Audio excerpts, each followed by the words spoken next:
18h, vous êtes bien à l'écoute de Radio Pays Guyane et place à l'information de ce mardi 3 novembre 2020. Les titres avec Arnaud Béaré-Lol-Cerbière. Bonsoir Arnaud. Bonsoir Royal, bonsoir à tous. Dans l'actualité de cette fin de journée, une embarcation de migrants chavire au large de la plage de Bourda. 6 personnes en provenance du Brésil ont été prises en charge par les secours et évacuées au CHC. On y revient.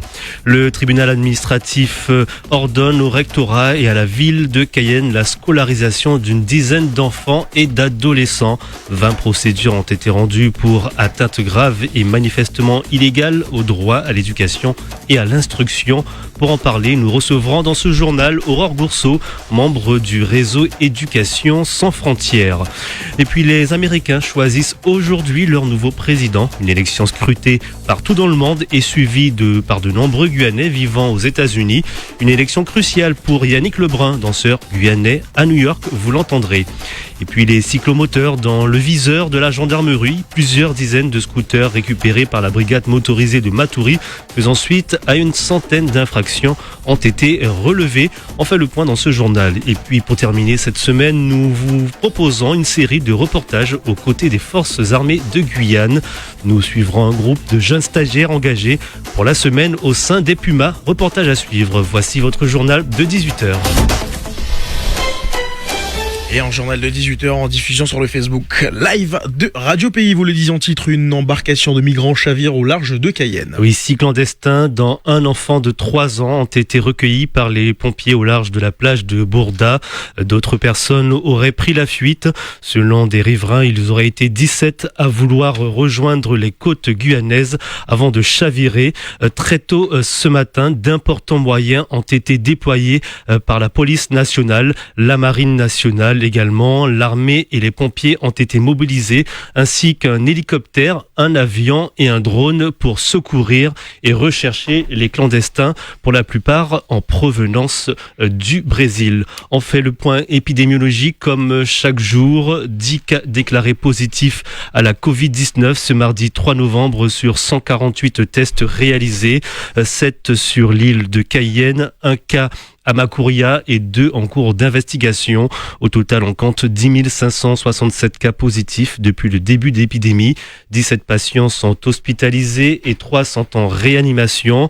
70 personnes sont malheureusement décédées de la Covid-19 en Guyane. Et puis, toujours dans l'actualité de la Covid, une nouvelle réunion du comité scientifique territorial s'est tenue ce lundi matin à la CTG. Les experts médicaux recommandent la généralisation des tests antigéniques en Guyane. Et puis d'autre part, même si la situation n'est pas alarmante, les autorités sanitaires appellent à redoubler de vigilance face à une lente remontée du nombre de cas de coronavirus, notamment sur l'île de Cayenne. La justice, tribunal administratif ordonne au rectorat et à la ville de Cayenne la scolarisation d'une dizaine d'enfants. Oui, 20 procédures déposées par le RESF, le réseau Éducation sans frontières, déposées au tribunal administratif de Cayenne, ont abouti pour atteinte grave et manifestement illégale au droit à l'éducation et à l'instruction. Le rectorat et la ville de Cayenne doivent désormais scolariser 18 élèves. Pour en parler, nous recevons Aurore Gourceau par téléphone, membre du réseau Éducation sans frontières. Bonsoir. Voilà, nous n'avons pas donc en ligne Aurore Gourceau, membre du réseau Éducation sans frontières. Nous allons tenter de la joindre ultérieurement. On va parler maintenant des opérateurs téléphoniques qui se préparent à déployer la 5G en Guyane. Des opérateurs qui, sur tout le territoire national, devront payer plusieurs milliards d'euros pour obtenir des cessions de fréquences pour une durée de 15 ans. Dans 5 à 10 grandes villes de l'Hexagone, la 5G devrait être mise en service d'ici la fin de l'année 2020. En Guyane, nous n'en sommes qu'à une consultation publique pour attribuer les bandes de fréquences.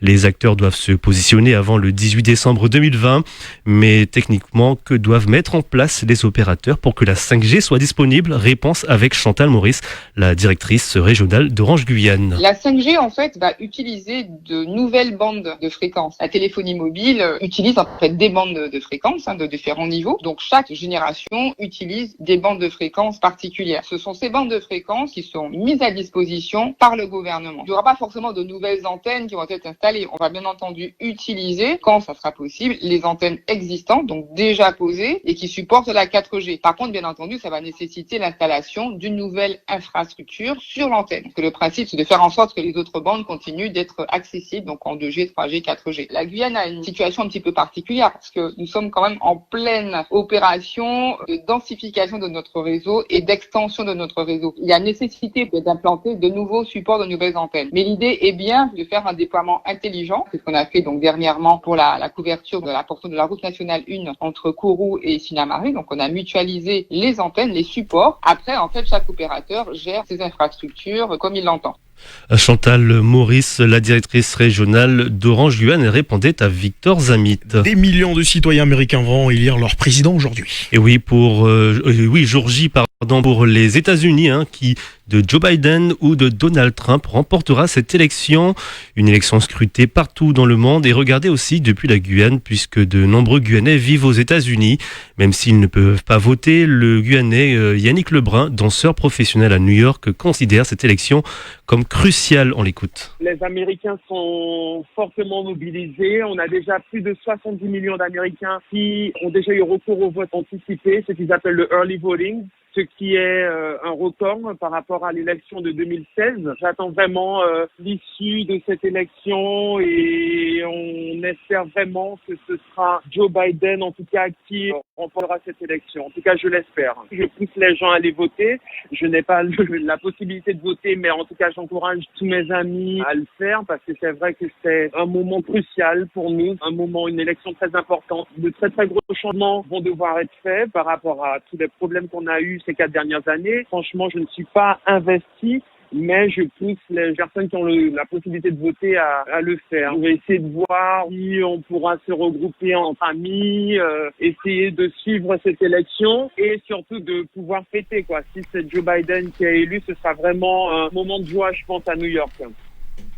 Voilà, Yannick Lebrun, le danseur guyanais à New York, il répondait à Victor Zamit. Et après les présidentielles américaines, on parle celle du Brésil. C'était il y a à peu près 2 ans, le 28 octobre 2018. Le candidat d'extrême droite, Jair Bolsonaro, était élu président de la République chez nos voisins brésiliens. Et oui, lors de sa campagne électorale, Bolsonaro avait promis de changer le destin du Brésil, d'éradiquer la corruption et de redresser l'économie. Pourtant, 2 ans après son arrivée au pouvoir, la corruption continue d'exister au Brésil. C'est ce que nous explique ce matin, c'est ce que nous a expliqué ce matin dans l'invité de 7h, Rosuel Lima Pereira, maître de conférence en civilisation brésilienne. Bolsonaro, il a essayé, mais lui aussi, maintenant, il est un peu rattrapé par les affaires, puisqu'il y a sa famille, ses enfants, qui sont mêlés à des histoires. Donc, à vrai dire, lui n'a vraiment pas changé les choses par rapport à la corruption. Ce qui a changé au Brésil, je dirais plutôt, c'est les médias, qui sont les médias indépendants, et aussi la police fédérale, qui peut intervenir dans les États. En dehors de ça, les choses continuent et Bolsonaro continue à être polémique. On règle pas les problèmes et Bolsonaro a été élu en disant qu'il allait combattre la corruption, mais c'est vraiment très très difficile parce que même Lula qui était au pouvoir, je crois qu'il fallait qu'il fasse un choix, soit il dit au peuple brésilien, voilà, c'est la corruption, on va renverser tout cela. Et à mon avis, pour rester au pouvoir aussi, il a dit négocier. C'est vraiment, et c'est dans toutes les couches du monde politique. Rosuel Lima Pereira était l'invité de 7h de Victor Zamit. Et puis demain, il recevra non pas un, mais 2 invités dans l'interview de 7h, à savoir les 2 finalistes du concours d'éloquence qui a eu lieu la semaine dernière. Et nous retournons dans notre page justice avec le tribunal administratif. Oui, 20 procédures déposées par le réseau Éducation sans frontières, déposées au tribunal administratif de Cayenne.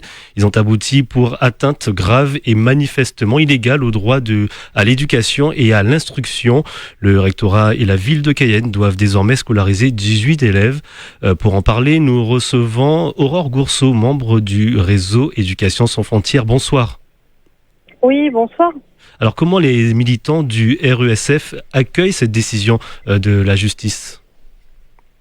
Écoutez, pour nous, c'est une victoire de pouvoir enfin dire, que ce soit à l'État, au rectorat et aux collectivités, qu'elles ne sont pas au-dessus des lois, que le droit à l'éducation est un droit fondamental, nationalement, internationalement, et qu'ils doivent le respecter.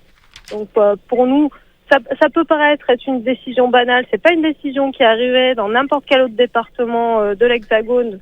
Il n'y a pas ces problèmes de scolarisation. En Guyane, on sait que ça existe depuis très longtemps, 15, 20, 30 ans peut-être. Et là, ils sont mis devant les faits. Ils doivent respecter la loi. C'est une première ? Ah oui, c'est historique. Ça ne s'est jamais fait. Et donc le fait qu'on aille au tribunal et que la justice leur ordonne de scolariser ces enfants qui sont en âge d'être scolarisés, effectivement, oui, c'est une première. Alors rentrons dans les détails, qui sont ces 18 enfants non scolarisés ici en Guyane ? Je crois que c'est à Cayenne précisément. Alors oui, en fait, le réseau Éducation sans frontières, il existe dans plusieurs endroits en Guyane, mais c'est vrai qu'il est concentré depuis quelques années sur l'île de Cayenne, et les dossiers qu'on a suivis principalement sont des dossiers de familles qui sont sur l'île de Cayenne. Donc on a suivi des dossiers d'enfants de 3 à 16 ans, que ce soit de l'école maternelle jusqu'au lycée. Après, il faut savoir on peut, parce que ça va certainement arriver par la suite, suivre des dossiers d'enfants qui sont, que ce soit à Grand-Santi, Marie-Passoula, Saint-Georges-de-l'Oyapock. Enfin, il y a des difficultés de scolarisation un petit peu partout sur le territoire. Alors ces enfants, ils sont originaires d'où viennent-ils ? Depuis quand sont-ils en Guyane ? Alors, dans les dossiers qu'on a suivis, on a suivi beaucoup de dossiers du CASNAV. Donc, le CASNAV, c'est une antenne du rectorat qui suit les élèves allophones, donc qui n'ont pas le français en langue maternelle ou qui viennent d'arriver. Donc, tous ceux qui ont plus de 11 ans, c'est des élèves qui sont arrivés en Guyane récemment, dont les parents sont arrivés en Guyane récemment. Donc, il y a plusieurs nationalités qui sont représentées. Et après, nous avons des élèves, tous les élèves qui n'ont pas pu être scolarisés par la ville de Cayenne, sont des élèves de 3 à 5 ans qui, pour certains, sont nés sur le territoire. Alors, de manière générale, pouvez-vous évaluer combien d'enfants sont encore pas scolarisés ici sur le territoire ? Alors, c'est un chiffre qui apparemment fait polémique, le recteur disant qu'il n'y a quasiment pas d'élèves scolarisés, et Marie-Laure Finera-Hort a communiqué aujourd'hui 6000 enfants non scolarisés, en oubliant que les 3-6 ans étaient en âge d'être scolarisés et avaient l'obligation d'être scolarisés du moment où les parents font la démarche. Donc c'est plus de 6 000 si vous voulez. Nous, on estime à plus de 10 000, parce que c'est des chiffres qui sont basés sur à la fois le suivi de cohorte des chiffres du rectorat, de l'INSEE. Ce sont les syndicats enseignants qui élaborent ces chiffres avec les associations comme la Ligue des droits de l'homme. C'est des chiffres qu'on connaît depuis plus de 15 ans maintenant. À l'époque de l'Observatoire de la non-scolarisation, qui était une commission du rectorat avec différents partenaires. Donc pour nous, on estime à plus de 10 000 les enfants entre 3 et 16 ans. Alors, après, peut-être que ça fait 6 000 pour les 6-16 ans, mais en tout cas pour les enfants qui ont l'obligation d'aller à l'école, c'est des 3 à 16 ans, ça serait autour de 10 000 enfants sur le territoire. Alors c'est un chiffre assez important. Alors face à ce constat, allez-vous engager d'autres procédures ? Écoutez, nous, ce qu'on veut, on aimerait ne pas avoir à faire ça. Notre objectif, c'est pas de contraindre. On voudrait que les collectivités et le rectorat, l'État, prennent leurs responsabilités. Enfin, parce que là, que ça fasse 20 ans maintenant qu'on nous dit qu'on peut pas scolariser pour faute de place ou de moyens. À un moment, je pense que tout le monde doit prendre ses responsabilités. Il faut créer des écoles, des collèges, des lycées.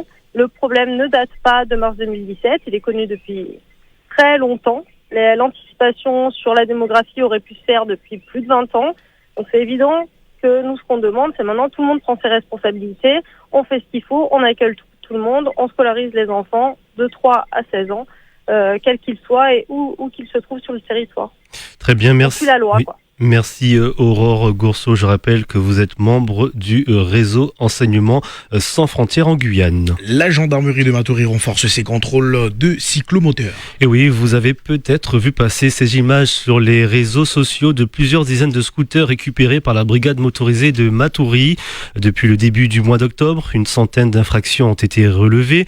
Ce sont majoritairement des conducteurs sans assurance et sans brevet de sécurité routière, rapporte le capitaine Sébastien Castin de la gendarmerie de Matoury. Entre le 6 octobre et le 23 octobre, donc la brigade motorisée de Matoury a effectué plusieurs opérations antidélinquance, on appelle ça des OAD, opérations antidélinquance. Et donc sur ces 15 jours, ils ont constaté donc 63 défauts d'assurance sur ces scooters, donc des scooters qui sont pas assurés. Donc automatiquement ces véhicules, quand ils sont contrôlés et qui sont pas assurés, ils sont immobilisés et mis en fourrière. Il y a aussi des non-ports du casque, beaucoup de défauts de BSR, des pneus lisses sur les scooters. Après, on s'arrête pas que aux scooters, hein. Ils contrôlent également les véhicules et donc il y a beaucoup de défauts de ceinture, de défauts de permis de conduire. Ils ont un délai pour assurer les scooters. S'ils amènent la preuve comme quoi le scooter est assuré et tout, ils peuvent le récupérer. Sinon, il est mis en fourrière et si au bout d'un certain temps, il est pas assuré ou quoi, ce qui est souvent le cas, hein, les gens ne veulent pas les assurer parce qu'ils ont malheureusement pas les moyens de le faire, le véhicule est détruit. Parce que c'est des véhicules qui ont énormément de problèmes. Enfin, des fois, il y a des freins il manque un frein, les phares fonctionnent pas en plus. Enfin voilà, il y a tellement on peut pas remettre à la vente des véhicules qui sont pas homologués correctement. Radio Pays à l'armée toute la semaine. Oui, nous suivrons un groupe de jeunes stagiaires engagés pour la semaine au sein des Pumas. C'est la première compagnie du 9e régiment d'infanterie de marine. Ils sont 12, tout juste majeurs. Ils ont choisi de passer une semaine de leurs vacances à apprendre les bases du métier militaire, marcher ou pas, manier une arme, bivouaquer en forêt. Hier, c'était le premier jour à la caserne. Florian Royer a observé l'apprentissage des rudiments. Coup de chance, la pluie vient de s'arrêter. Marelva, 18 ans, Terry, 17 ans et leurs 10 camarades peuvent travailler au sec. Au programme de ce premier jour, demi-tour, les bases. droite, Pour certains, ça rentre vite. allez, une dernière fois, Pour demi-tour. d'autres, ça prend plus de temps. Mais tous ces jeunes ont un point commun. Ils sont tous volontaires pour participer à cette préparation. Franchement, tout me plaît. Hein. Terry est l'un des éléments que nous suivrons toute cette semaine. Il est en terminale au lycée Élie Castor à Kourou. Il y a des militaires dans sa famille, ça a peut-être joué, mais l'atmosphère lui plaît déjà. Il y a tout, il y a un peu de tout. Hein. Activités sportives, tu manipules les armes, tu découvres des choses. Mais ce n'est pas aussi facile que ça en a l'air. Il faut mémoriser, apprendre, refaire, et puis au fur et à mesure qu'on va refaire, ça va rentrer dans notre tête. Et pour leur inculquer ce b.a.-ba, l'un des professeurs, c'est le sergent Abou. Alors là, ce qui est compliqué pour eux, c'est qu'ils sortent du monde civil. Du coup, ils n'ont aucune capacité à comprendre comment on doit travailler. Ils ont du mal à se mettre encore dans la peau du militaire. Forcément, il y a encore 2 heures, ils étaient civils. Dans le rang, juste à côté de Terry, il y a Marelva de Saint-Laurent, future prof de lettres. Elle est un peu moins enthousiaste que son voisin à l'idée d'être là. Je n'étais pas trop convaincue pour venir ici déjà. Ma tutrice qui m'a dit que oui, on va participer à une PMD avec des militaires. Bon, après moi, je n'étais pas très convaincue de venir ici. Par rapport à mon papa aussi qui m'a poussée. Comme mon papa, c'est un ancien militaire. Puis aussi, ça me permet de découvrir autre chose. En une semaine, on ne va pas former des soldats professionnels. Pour le capitaine Joévin, qui encadre les jeunes, cette formation est surtout citoyenne, plus que militaire. Nous, ce qu'on veut, c'est expliquer aux jeunes qu'il y a des valeurs dans l'armée qui sont des valeurs profondément françaises. Et que, du coup, c'est ce qu'on va leur inculquer, la camaraderie, le respect, que ce soit le respect des chefs, le respect des camarades et des gens qu'on commande, parce que nous, on respecte aussi ceux qu'on encadre. Le goût de l'effort. Certains sont déjà très sportifs, d'autres grincent un peu des dents à l'idée de faire leur premier footing. C'est des choses qui ne concernent pas uniquement l'armée. C'est tout pour la première leçon. Ce mardi, les stagiaires passent à la vitesse supérieure, mais en attendant... Stagiaire, repos.